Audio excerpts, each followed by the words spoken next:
अस्सलाम वालेकुम and welcome students. Second year chemistry है, चैप्टर नंबर 14 हम कंटिन्यू करेंगे। जैसे कि लास्ट लेक्चर में हमने पॉलीमर्स को डिस्कस किया था, यानी कि उनके स्ट्रक्चर्स को डिस्कस किया था। आज हम डिफरेंट टर्म्स डिस्कस करेंगे पॉलीमर्स से रिलेटेड। So first term is DP, that is degree of polymerization. So degree of polymerization क्या होता है? अगर हम इसको डिफ़ाइन करें तो नंबर ऑफ़ रिपीटिंग यूनिट्स जो कि होती हैं किसी भी पॉलीमर के अंदर या चेन के अंदर, तो उसको हम कहते हैं डिग्री ऑफ पॉलीमराइजेशन। यानी कि ये एक चेन है CH2 पॉलीथीन का स्ट्रक्चर हम देखते हैं इस तरह से, ये चेन है। तो इसकी रिपीटिंग यूनिट क्या है? जो कि इसका मोनोमर है। तो इसका मोनोमर क्या है? CH2 bond CH2। अगर हम इसको इस फॉर्म में लिखें अलग करके और यहाँ पे n लगा दें, यानी कि ये यूनिट रिपीट हो गई, तो ये नंबर हो गया इस यूनिट का, यानी कि ये कितने टाइम्स किसी एक चेन के अंदर या पॉलीमर के अंदर रिपीट हो रही है। तो ये जो n होगा इसको हम कहेंगे डिग्री ऑफ पॉलीमराइजेशन, यानी इसके अंदर कितने मोनोमर्स हैं, कितनी रिपीटिंग यूनिट्स हैं, या इसके कितने पार्ट्स हैं। सो अगर हमें नंबर ऑफ़ पार्ट्स का पता हो, डीपी हमें पता हो, तो हमें इसका क्या एडवांटेज होगा? हमें ये एडवांटेज होगा कि हम इससे फाइंड आउट कर सकेंगे mass of polymer, mass of monomer या मैस ऑफ रिपीटिंग जो यूनिट है उसके साथ जब डीपी को नंबर ऑफ़ मोनोमर्स या नंबर ऑफ़ रिपीटिंग यूनिट्स को मल्टीप्लाई करेंगे तो हमारे पास किसका मैस आ जाएगा? Molar mass of polymer. So DP या डिग्री ऑफ पॉलीमराइजेशन जो है वो हमारे लिए किस तरह से एडवांटेज हमें दे सकती है? वो इस तरह से दे सकती है कि अगर हमें नंबर ऑफ़ रिपीटिंग यूनिट्स पता है और मैस ऑफ रिपीटिंग यूनिट पता है, तो नंबर और मैस को जब हम मल्टीप्लाई करेंगे तो हमारे पास पॉलीमर का मैस आ जाएगा। फॉर एग्ज़ाम्पल, अगर रिपीटिंग यूनिट का मैस है 63 और डिग्री ऑफ पॉलीमराइजेशन यानी कि कितनी रिपीटिंग यूनिट्स प्रेजेंट हैं? 1000। हर एक का मैस कितना है? 63। तो टोटल हमारे पास पॉलीमर का मैस कितना आ जाएगा? 63,000। 1000 एक यूनिट का था ये। अगर हम ये तो सॉरी डिग्री ऑफ पॉलीमराइजेशन हो गया और ये हो गया मैस। अगर एक का 63 था और 1000 हो जाए तो क्या हो जाएगा? That will B 63,000। सो होता भी इसी तरह से है कि जो पॉलीमर्स होते हैं उनके अंदर डिग्री ऑफ पॉलीमराइजेशन ज़्यादा होती है, थाउजेंड्स में होगी या हंड्रेड्स में होगी, कम नहीं होती, क्योंकि पॉलीमर्स मैक्रोमोलिक्यूल्स होते हैं। वो मैक्रोमोलिक्यूल्स बड़े मॉलिक्यूल्स बनते ही इस वजह से हैं क्योंकि उसमें large number of small units present होती हैं।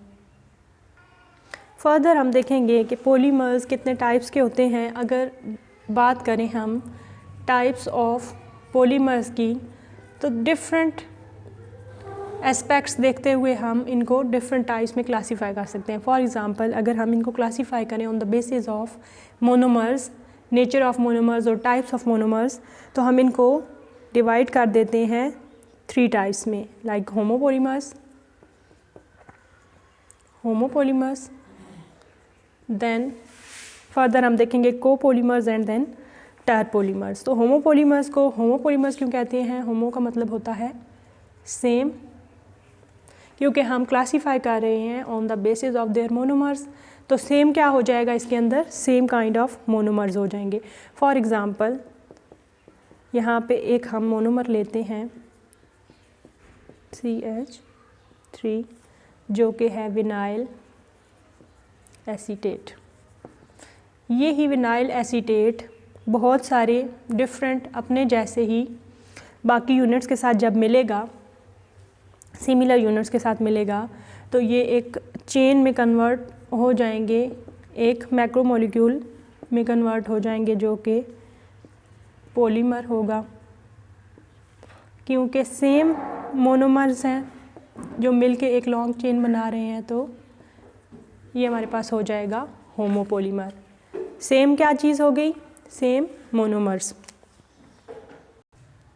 फर्दर हम देखेंगे सेकंड टाइप जो है कोपोलीमर, और ये आपने ध्यान रखना है कि ये जो तीनों टाइप्स हैं ये on the basis of their nature of monomer हम क्लासीफाई कर रहे हैं। अब कोपोलीमर में क्या होगा कि दो डिफरेंट मोनोमर्स जब कंबाइन होंगे, दो डिफरेंट मोनोमर्स हो सकते हैं, यानी कि एक जो मोनोमर है उसका भी लार्ज नंबर होगा, दूसरे का भी लार्ज नंबर होगा, लेकिन दोनों की नेचर जो है डिफरेंट होगी। वो जब कंबाइन करेंगे एक लॉन्ग चेन बना देंगे, एक पॉलीमर बना देंगे, तो ये हो जाएगा कोपोलीमर। फॉर एग्ज़ाम्पल हमने जैसे पहले देखा था होमो में कि विनाइल एसीटेट था, तो यहाँ पे अगर हम एक विनाइल एसीटेट लें, एक मोनोमर तो ये हो गया, लेकिन जो सेकंड मोनोमर हमने देखना है कोपोलीमर के अंदर वो होगा डिफरेंट नेचर का, like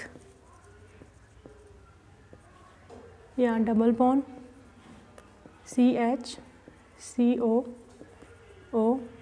butane.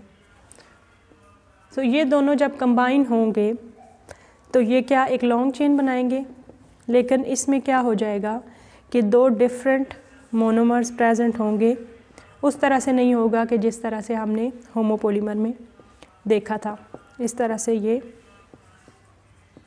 BU and then CH-COO BU and further ये कंटिन्यू करेगी। फॉर एग्ज़ाम्पल ये वाला मोनोमर फिर रिपीट होगा, इसी तरह से ये भी रिपीट होगा। तो दो डिफरेंट टाइप के मोनोमर्स जब कंबाइन करके एक लॉन्ग चेन बनाते हैं तो उसको हम क्या कहते हैं?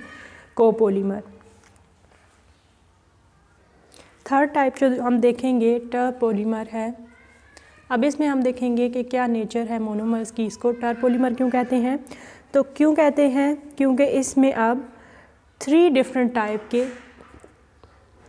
डिफरेंट मोनोमर्स जो हैं कंट्रीब्यूट करेंगे, क्या बना देंगे? पॉलीमर बना देंगे, लेकिन तीन डिफरेंट टाइप के। तो हमने फर्स्ट जो टाइप थी होमोपोलीमर, उसमें क्या देखा कि एक ही तरह के मोनोमर्स हैं, एक ही तरह के मोनोमर्स मिलके एक चेन बना रहे हैं, पॉलीमर बना रहे हैं।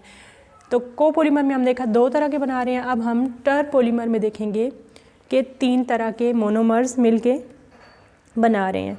फॉर एग्ज़ाम्पल अगर ब्यूटाइल, यहाँ पे हम स्ट्रक्चर नहीं ड्रॉ करेंगे क्योंकि स्ट्रक्चर इनके थोड़े कम्प्लेक्स हैं, तो हम जस्ट नेम ही मेंशन कर देंगे, that will be enough. Like butyl acetate था, उसके बाद हमारे पास आ गया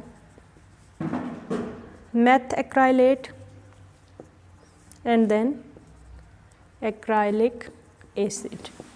सो एक हो गया ब्यूटाइल एक्राइलेट, सेकंड हो गया methacrylate and third acrylic acid. अब ये तीनों जब मिलेंगे, यानी कि फॉर एग्जांपल ब्यूटाइल एसीटेट को हम B से शो करें, मिथाइल एक्राइलेट को M से शो करें एंड एक्राइलिक एसिड को A से शो करें, इस तरह से ये कंबाइन होके एक लॉन्ग चेन बना देंगे।